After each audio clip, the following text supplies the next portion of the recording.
Više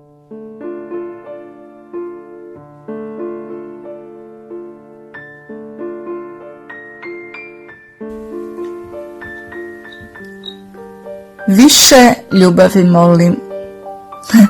Nisam ja za ovo vreme, ali ovo vreme nije za mene. Tražim ponovo da se rodim. Kao seme suncokreta, divlji orao, možda beli bagrem ili plavi cvet što u maju cveta u 18. veku nekog gospodnjega dana. Ej, svete, više ljubavi molim. Ovo nije vreme za sanjare. Odavno se odavde ne mogu uhvatiti zvezde. Ovo nije vreme istine, ljepote, ljubavi. Ovo nije za hrabre, za borce, nemirne duhove, nije za pesnike, za kičmenjake, nije za jake, dobre i krotke, verne i poštene. Ovde serator postane senator, virtualnost ubije realnost.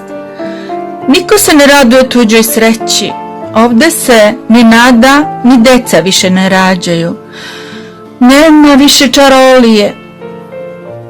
Čuda se ovde odavno ne događaju. Ovde mirno prihvatamo predaju. Ovde su oči uprte u hleb. Svi smo ludi, ali se niko više brašnu ne smeje. Ovo je vreme nemira i briga. Ovo nije vreme bajke Šehrezade. Majke više ne čitaju deci pre spavanja mirišljave stare knjige. Ovo nije vreme za hrabre, za borce i ratove. Niko više ne deli medalje za pretrpljene strahove. Ovo je vreme za izdaju i prevaru, prazne reči i priče, jeftinih ljudi i skupih telefona, izmišljotina i korupcije.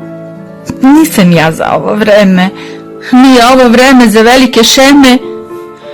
I šta mi vredi što znam ružičasti svet sagraditi, dok daltonisti mi po njemu haraju.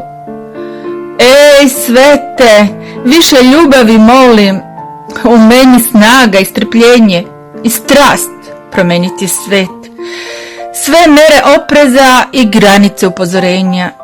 Ja ne prihvatam predaju, ja šapćem jaukom i cvilim nemo ko jutarnja rosa.